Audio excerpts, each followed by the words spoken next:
Welcome, travelers, to Adventures in Security. In this video, we explore the documentation needed to support the achievement of management's cybersecurity governance objectives.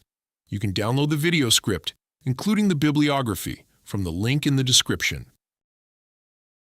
Welcome to this comprehensive examination of the documentation frameworks that underpin cybersecurity governance. Before we delve into technical configurations, we must address the fundamental problem of terminology. In the world of GRC, governance, risk, and compliance, words have specific, legally significant meanings. When practitioners use policy and procedure interchangeably, they commit what industry experts call word crimes. These are not mere semantic errors. They represent a fundamental failure in organizational structure. Governance is built on words, and understanding the nuances of these concepts is crucial for implementing effective oversight. Organizational governance is the set of processes and structures implemented by the board to inform, direct, manage, and monitor the activities of the organization toward its objectives.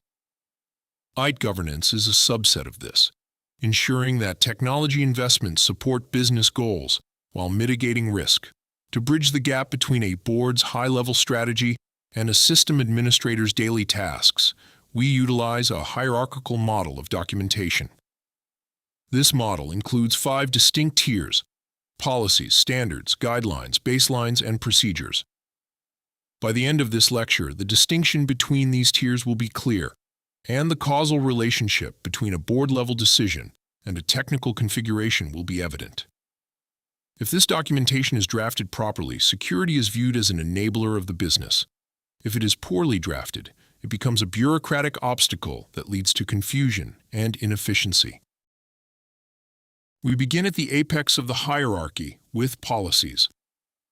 In the context of a cybersecurity program, a policy is a high-level statement of management intent that formally establishes requirements to guide decisions and achieve rational outcomes. Think of policies as the corporate laws of your organization. They are designed to influence behavior and communicate the organization's commitment to security to both internal and external stakeholders. Policies are created by senior leadership, often the board of directors or the CEO, to ensure that the organization's strategic objectives are being met. A well-crafted policy addresses the what and the why without dealing with the technical how. For example, a policy might state that the confidentiality of customer data must be protected using industry-standard encryption methods. It does not specify whether you should use AES 256 or RSA, as those details belong in subordinate documents. This technology independence makes policies stable. They should only change when the organization's mission, high-level strategy, or regulatory environment shifts. Compliance with policies is strictly mandatory, and failure to adhere to them can result in disciplinary action up to termination, emphasizing the tone from the top that leadership takes security seriously.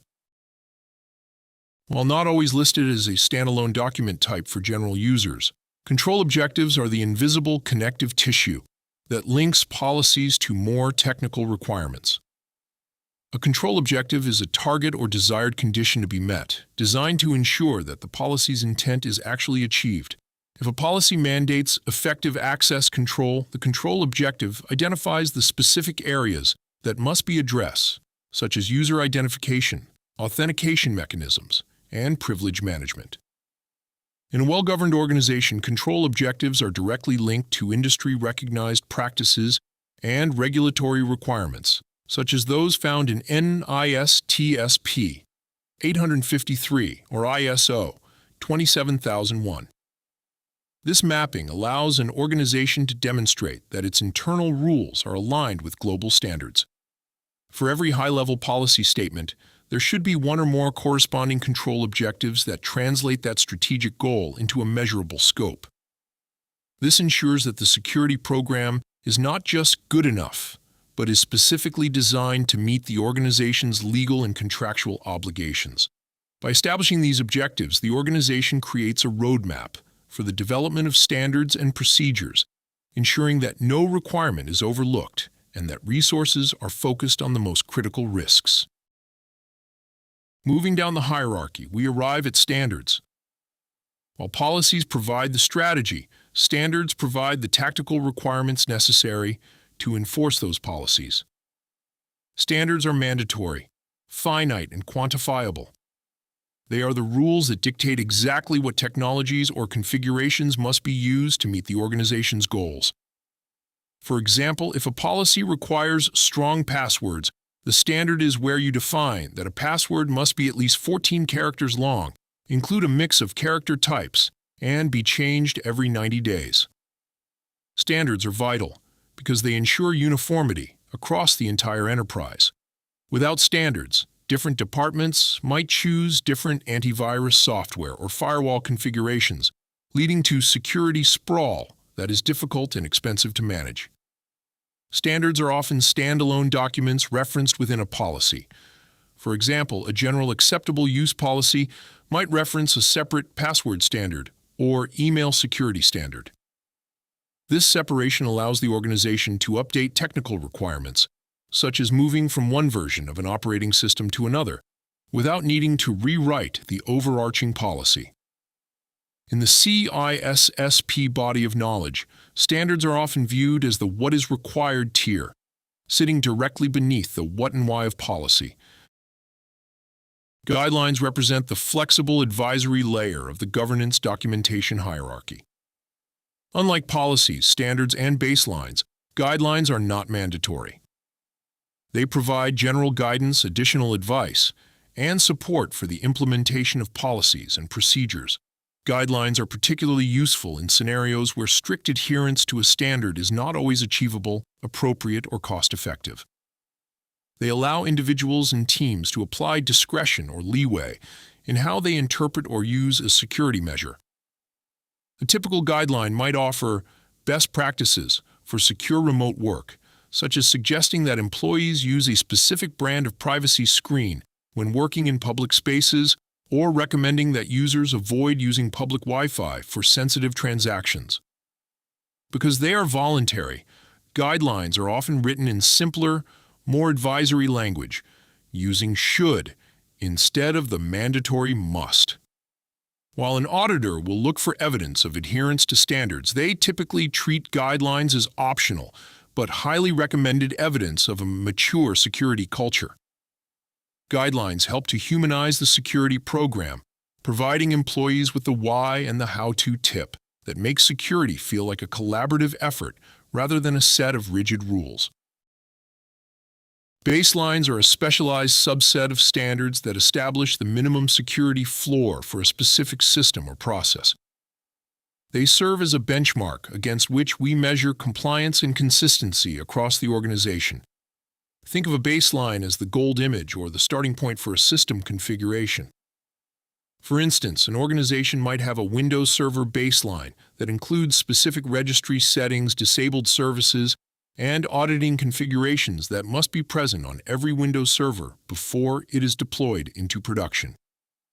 A significant resource for understanding baselines is NIST, Special Publication 800-53B, which provides security and privacy control baselines for the federal government and private sector. NIST defines 3 security baselines: low, moderate, and high impact, based on the potential adverse impact of a security breach. A low-impact system might only require 149 basic controls, while a high-impact system requires 370 more stringent controls. The genius of the baseline model is the process of tailoring. Organizations start with a standardized set of controls and then add or remove specific measures based on their unique mission, technology, and operational environment. This ensures that the security implementation is commensurate with the actual risk, preventing both underprotection and unnecessary overspending. At the most granular level of our hierarchy, we find procedures, often referred to as Standard Operating Procedures, SOPs. If a policy is the strategy and a standard is the rule, the procedure is the turn-by-turn direction provided by the GPS. Procedures provide the detailed step-by-step instructions that someone must follow to complete a specific task or implement a specific solution. For example, if a standard mandates daily backups, the procedure will explain exactly which software to open, which settings to select, where to store the resulting media, and how to verify the backup's integrity. Procedures are mandatory because they ensure that critical tasks are performed consistently and correctly, regardless of who is performing them. They are primarily the responsibility of asset custodians, the IT staff, database administrators, and security analysts who handle the day-to-day operations. From a legal and audit perspective, procedures are absolutely essential. Without documented procedures, an organization has no defendable evidence of due care practices. If a security incident occurs, and an organization cannot produce the procedure that was followed to secure the system, they may be found liable for negligence. Procedures are highly tactical and must be updated frequently as technology and workflows change. The true power of this hierarchical structure is not in the individual documents themselves, but in how they support and reinforce one another. We call this the flow-down relationship. Let's trace a requirement through the hierarchy using the password lifecycle as our example. At the top, the policy states, all employees must use strong authentication to protect company resources. This is the board's mandate. Beneath it, the standard defines strong. Passwords must be 14 characters. Use MFA and change every 90 days. This is the technical rule. Then we have the procedure, which gives the user instructions. To change your password, log into the portal, click Security Settings, and follow the prompts. A guideline might be provided alongside. It is recommended to use a passphrase rather than a random string of characters to make it easier to remember. This entire chain ensures that every action taken by an employee is rooted in a board-approved goal. This structure prevents documentation silos, where the IT team is following procedures that the legal team hasn't approved, or the board is making promises and policies that the technical team can't actually implement. Furthermore, it creates a feedback loop. If the technical staff finds that a procedure is impossible to follow, they report this up the chain, potentially triggering an update to the standard or policy. To understand how these documents help implement governance, we must distinguish between governance and management. This distinction is clearly defined in frameworks like ISO/IEC 38500 and COBIT. Governance is what the board and senior executives do. They evaluate the current and future use of IT, direct the preparation and implementation of plans and policies, and monitor conformance to those policies. This is the EDM model. Governance sets the guardrails and the strategy. Management, on the other hand, is the responsibility of the executives and their teams to plan, build, run, and monitor the daily activities within the boundaries set by governance. Governance tells the organization what it wants to achieve and why, while management handles the how. The documentation hierarchy we've discussed reflects this split perfectly. Policies are governance instruments. They are the direct part of the EDM cycle. Procedures and technical standards are management instruments. They are the run part of the cycle. By maintaining a clear separation between these two functions, an organization ensures that there is unambiguous accountability and that the board is not diving into the delivery detail, which is a common failure point in poorly governed companies. It is important to remember that IT governance does not exist in a vacuum. It is a specialized subset of broader corporate governance. Corporate governance focuses on the overall direction of the company, addressing relationships between stakeholders, financial management, and ethical practices. IT governance specifically guides the organization in managing, aligning, and optimizing its information technology resources to support those corporate objectives. The synergy between these two is found in the GRC framework. In a well-integrated approach, IT strategies are visibly linked to overarching business goals defined by corporate governance. For instance, if corporate governance prioritizes customer trust, IT governance must respond by establishing robust data privacy policies and security standards. Both frameworks rely on the same core principles: risk management, value delivery, and accountability. While corporate governance manages broad risks like reputational and financial risk, IT governance focuses on IT-specific risks like cyber threats and system downtime. Together, they ensure that the organization operates as a cohesive unit, where technology is seen as a strategic asset that creates value rather than just a cost center.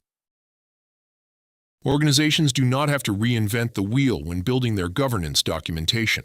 Several global frameworks provide the best practice roadmaps for implementation.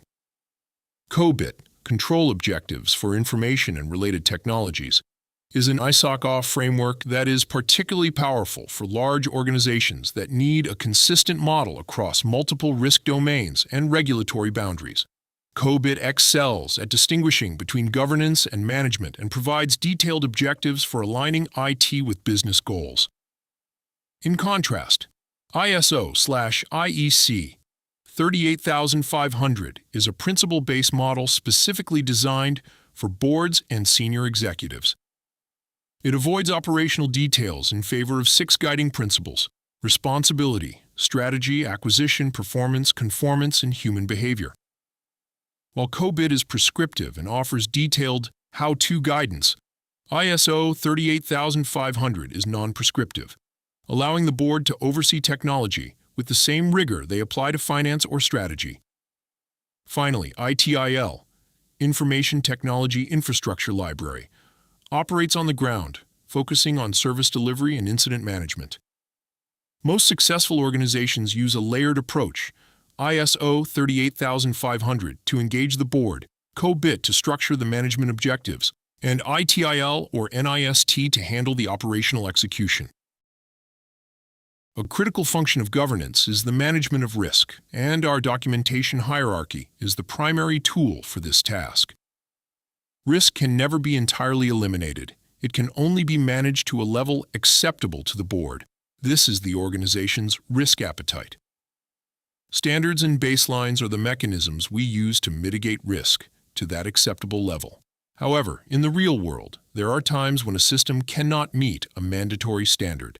For instance, a legacy medical device that cannot support modern encryption, but is essential for patient care. In these cases, the governance framework provides a formal exception process. A key rule in GRC is that exceptions are made to standards, never to policies. You can grant an exception for a specific technical rule, but you cannot grant an exception to the corporate goal of protecting data. When an exception is granted, a compensating control must be implemented, an alternative safeguard that provides a similar level of protection to the required standard. For example, if you can't encrypt the data on the device, you might isolate it on a separate, highly secured network. This process ensures that the increased risk is consciously acknowledged, documented, and accepted by a manager with the appropriate authority. Auditing is the mechanism by which the board monitors the organization's adherence to its directions. Internal and external auditors use our documentation hierarchy as the grading rubric for the security program. They will check to see if the policies exist, if the standards are measurable, and most importantly, if the procedures are actually being followed. Regulatory policies are particularly important here, as they ensure the organization is strictly following standards established by industry regulations like HIPAA for healthcare or GDPR for privacy. This brings us to 2 critical legal concepts: due care and due diligence. Due care is the act of doing the right thing. It is the implementation of the security controls, the standard and procedure in action. Due diligence is the act of proving you are doing the right thing.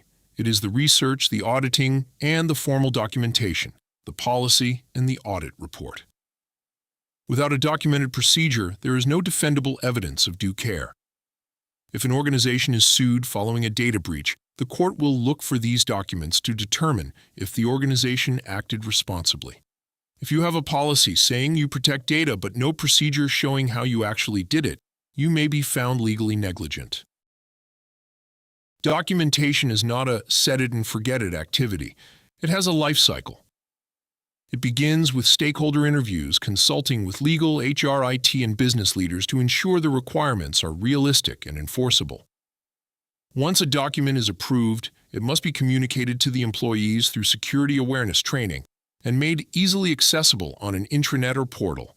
A wall of text, or a 40-page manual that is difficult to read, will simply be ignored. The review phase is perhaps the most critical. Policies should be stable, but technical standards and procedures must be reviewed at least annually or immediately following a major event, like a security incident, a merger, or the adoption of new technology like cloud services. Obsolete documentation is a risk in itself.